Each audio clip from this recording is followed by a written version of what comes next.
मोहब्बत साथे दुरूद शरीफ पढ़ी। अल्लाहुम्मा सल्लि अला मुहम्मदिन व अला आलि मुहम्मद कमा सल्लैता अला इब्राहीम व अला आलि इब्राहीम إنك حميد مجيد اللهم بارك على محمد وعلى آل محمد كما باركت على إبراهيم وعلى آل إبراهيم إنك حميد مجيد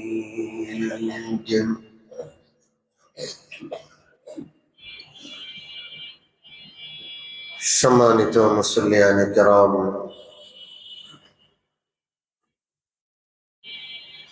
পবিত্র কোরআনে পাকের সূরাতুল ফাতিহার আলোচনার এই পর্যায়ে আউযু বিল্লাহি মিনাশ শাইতানির রাজীম এই আয়াতটির তাফসীর চলছে। এই পবিত্র আয়াতটিতে বান্দা আল্লাহ রাব্বুল আলামিনের নিকট বিতাড়িত মারদুদ শয়তানের চক্রান্ত থেকে আশ্রয় চায়। কেন আশ্রয় চাচ্ছে? আল্লাহই আশ্রয় চাইতে বলেছেন, এই জন্য আমরা আশ্রয় চাচ্ছি। আল্লাহ কোথায় বলেছেন? সূরাতুন নাহল 16 নম্বর সূরা 14 নম্বর পারায় 98, 99, 100 এই তিনটি আয়াতে কোরআন পাঠ করার সময় আউযু বিল্লাহ পড়তে বলা হয়েছে। আল্লাহর কাছে শয়তানের চক্রান্ত থেকে আশ্রয় নিতে বলা হয়েছে। فإذا قرأت القرآن فاستعذ بالله من الشيطان الرجيم। আপনি যখন কোরআন তেলাওয়াত করবেন তখন শয়তান মারদুদ থেকে আল্লাহ তাআলার নিকট আশ্রয় চান। কারণ আল্লাহ যখন আশ্রয় দেন তখন ইমানদার বান্দার উপর, আল্লাহর উপর ভরসা করি যারা আশ্রয় চেয়েছে তাদের উপর শয়তান প্রভাব বিস্তার করতে পারে। ইন্নাহু লাইসা লাহু সুলতানুন আলাল্লাযীনা আমানু ওয়া আলা রাব্বিহিম ইয়াতাওয়াক্কালুন। আল্লাহর উপর ভরসাকারী মুমিন বান্দার উপর শয়তান প্রভাব বিস্তার করতে পারে।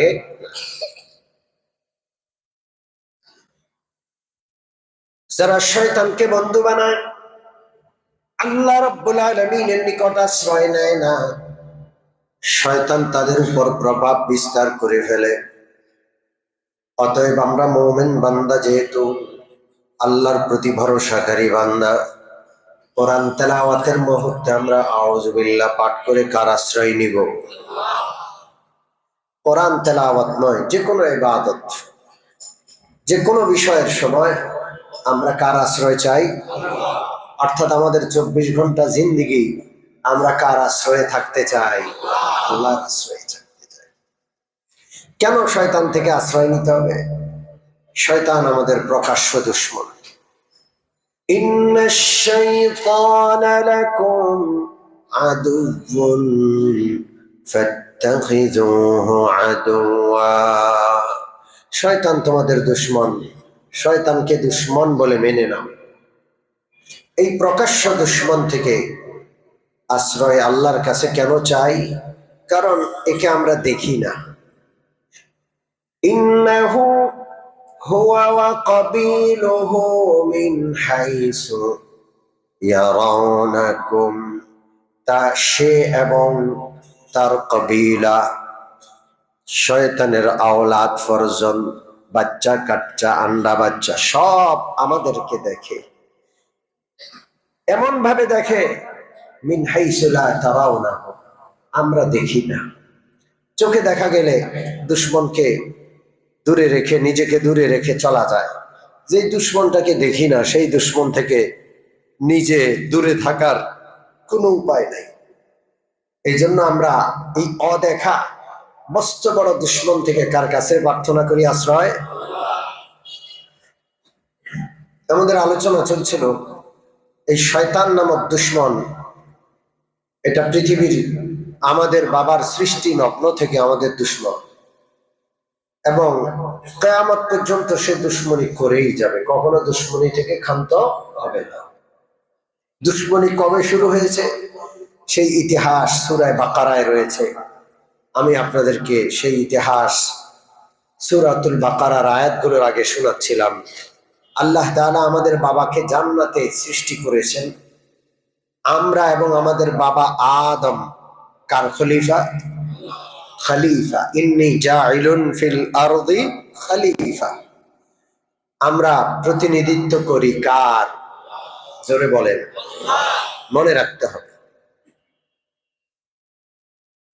আল্লাহ রাব্বুল আলামিন হযরত আদম আলাইহিস সালাম এবং কিয়ামত পর্যন্ত তার যত সন্তান পৃথিবীতে আসবে সকলকে খলিফা বানালেন। ফেরেশতারা প্রশ্ন করলেন, ইয়া আল্লাহ, এই জাতি গুনাহ করবে, মারামারি হানাহানি রক্তপাত পৃথিবীতে ঘটাবে, এদেরকে আপনি কেন খলিফা বানাবেন? আমরা কি আছি না? আমরা কি আপনার খলিফাই হতে পারি না? আল্লাহ রাব্বুল আলামিন বললেন, ইন্নী আ'লামু মা লা তা'লামুন, আমার খলিফা কে হতে পারবে এটা আমি জানি, তোমরা বুঝো না। হযরত আদমকে, আদম সন্তানকে আল্লাহ কেন খলিফা বানালেন সেটা আল্লাহ একটা বিশাল মজলিস করে প্রমাণ করলেন। সেই মজলিসটা শিক্ষার মজলিস, এটাকে মাদ্রাসা বলেছিলাম। আমি কি বলছিলাম? পৃথিবীর সর্বপ্রথম মাদ্রাসা আদম আলাইহিস সালাতু ওয়াস সালাম, সেই মাদ্রাসার প্রথম ছাত্র শিক্ষক স্বয়ংকে, এটা জান্নাতে কায়েম হয়েছে। মানুষের জন্য শিক্ষা অতীব জরুরি। এই জন্য সর্বপ্রথম মানব আদমকে আল্লাহ সৃষ্টি করার পর নিজে শিক্ষক হয়ে তারে শিক্ষা দিয়েছেন। কথা ঠিক ঠিক না?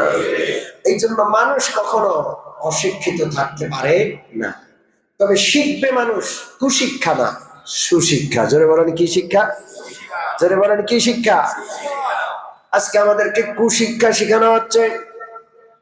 শিক্ষা মন্ত্রণালয়ের মাধ্যমে একটা রাষ্ট্রের শিক্ষা ব্যবস্থার পিছনে শত শত হাজার হাজার লক্ষ কোটি টাকা বাজেট করে ট্রান্সজেন্ডার শেখানো হচ্ছে, সুদের অঙ্ক শেখানো হচ্ছে, নাচ গান শেখানো হচ্ছে। গোটা শিক্ষা ব্যবস্থায় কুশিক্ষা ভরে গেছে। ঠিক কি ঠিক না? সুশিক্ষা হতে হবে। কুশিক্ষা শেখানোর চেয়ে না শিক্ষা ভালো। কথা বুঝছেন? জোরে বলেন। কুশিক্ষা শেখানোর চেয়ে না শিখাই ভালো। কুশিক্ষা শিখা এক একজন বড় বড় শিক্ষিত চোর হচ্ছে, কুশিক্ষায় শিক্ষিত হয়ে এক একজন বড় বড় ডাকাত হচ্ছে, এক একজন বড় বড় শিক্ষিত দুর্নীতিবাজ হচ্ছে। ওই শিক্ষিত মানুষটা মূর্খ থাকা ভালো ছিল, ঠিক কিনা? ও শিক্ষিত হইয়া দেশ জাতির সর্বনাশ হয়েছে। দেশ জাতি বাজেট খরচ করে দুধ কলা দিয়ে সাপ পুষছে। কি পুষছে? জোরে বলেন। বিষাক্ত সাপ পুষেছে। এই জন্য কুশিক্ষার ফল বড় খারাপ। কুশিক্ষা দেওয়া যাবে না। পুরা শিক্ষা ব্যবস্থাকে ঢেলে সাজাতে হবে। ইংরেজরা চক্রান্ত করে ভারত চক্রান্ত করে এই দেশের শিক্ষা ব্যবস্থা ধ্বংস করেছে। কথা ঠিক কি ঠিক না? আলু ভর্তা বানানো শিখায়, ডাল রান্না করা শিখায়, বিছনা বাস করা শিখায়। এগুলোর জন্য স্কুলে যেতে হয়? এগুলো তো ঘরেই শিখে। আমাদের মুরব্বীরা যারা পড়াশোনা করেছে, আমাদের মারা চাচিরা, ওরা কি এগুলো পারে নাই? জোরে বলেন। এগুলো তো ঘরের শিক্ষা। যৌন শিক্ষা শিখায়, যেগুলো কুশিক্ষা সেগুলো সব আছে। সুশিক্ষার কোনো জায়গা নাই স্কুল কলেজে, ঠিক কিনা? নাস্তিক তৈরি হচ্ছে, চোর বাটপার বদমাশ তৈরি হচ্ছে, টাকার কুমির তৈরি হচ্ছে। ওদের দেশ নিয়ে কোনো চিন্তা নাই, জাতি নিয়ে কোনো চিন্তা নাই, ওদের টাকা টাকা দরকার।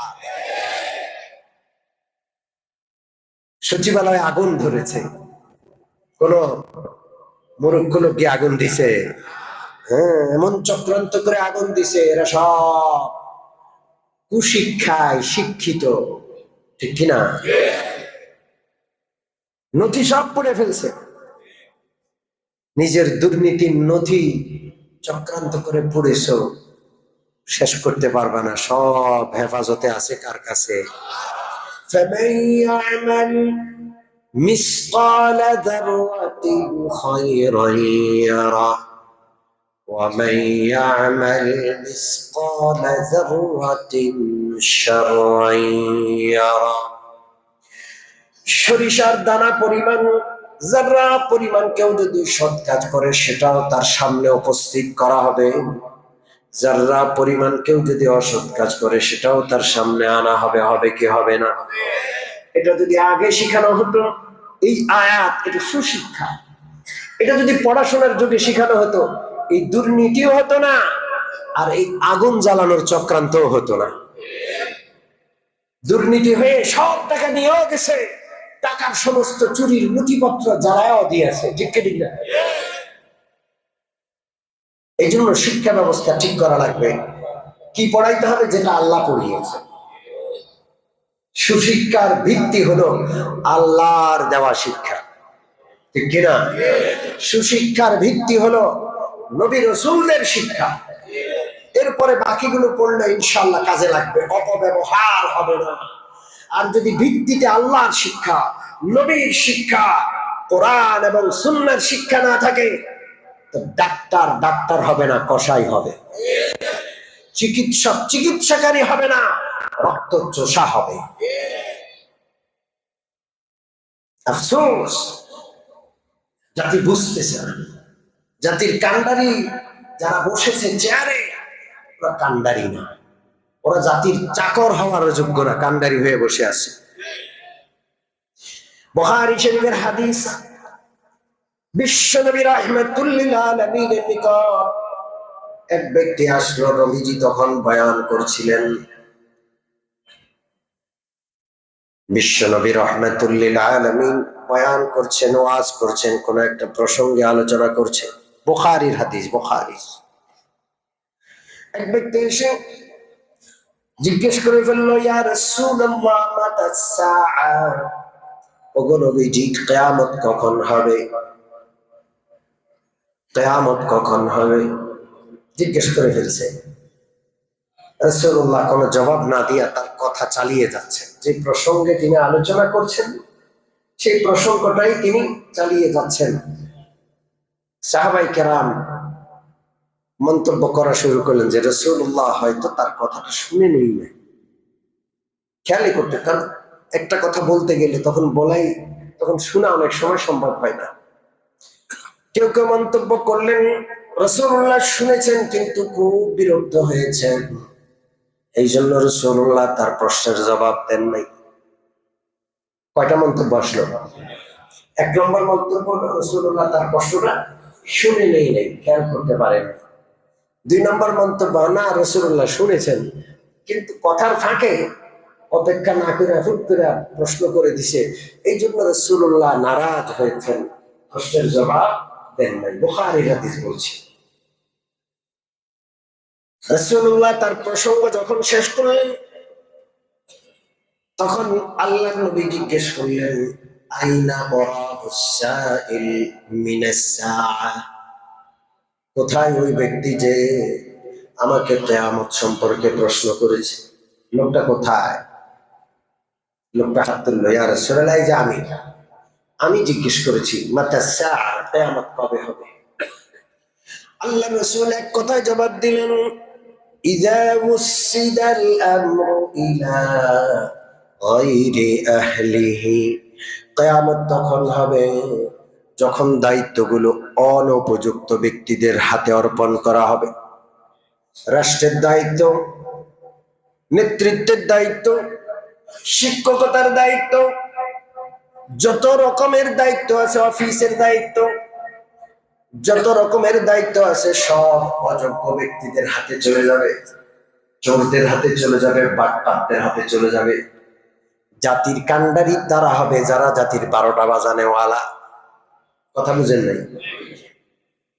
আল্লাহ রাসূল বলেন ফান্তাজিরিস সাআ, যখন পরিবেশটা এমন হবে যে টপ টু বটম সব অযোগ্য, সব চোরা, সব দুর্নীতিবাজ, তখন ফান্তাজিরিস সাআ, তখন কিয়ামতের অপেক্ষায় থাকো। কিসের অপেক্ষা?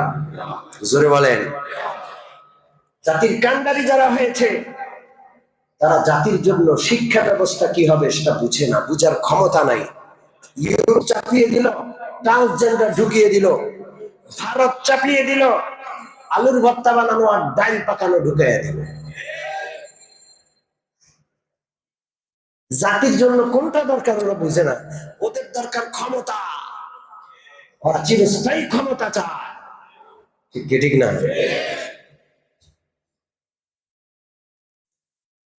যদি জায়গা মতো যোগ্য ব্যক্তি বসানোর ব্যবস্থা না করা হয় তো ক্ষমতার পট পরিবর্তন হবে, এক লোক যাবে আরেক লোক আসবে, অবস্থার কোনো পরিবর্তন হবে না। মনে রাখতে, যেই রাতে একদল ক্ষমতা ছেড়ে পালিয়েছে, এর পরের রাত আস্তে আস্তে 24 ঘন্টার ভিতরে সমস্ত দখলগুলো আবার আগের মতো পরিপূর্ণ হয়ে গেছে। শুধু চেহারা পরিবর্তন হয়েছে, দখলদারিত্বের, চাঁদাবাজির কোনো পরিবর্তন হয়নি। এটা কিয়ামতের আলামত। এই জন্য সুশিক্ষা লাগবে। কোটি কোটি, হাজার হাজার কোটি টাকা খরচ করে শিক্ষা বাজেট করা হয়। সেই শিক্ষা বাজেটের মাধ্যমে জাতিকে কুশিক্ষা দেওয়া হচ্ছে, সুশিক্ষা দেওয়া হয় নাই। কারণ সুশিক্ষার ভিত্তি হলো কার শিক্ষা? জোরে বলেন, আল্লাহ।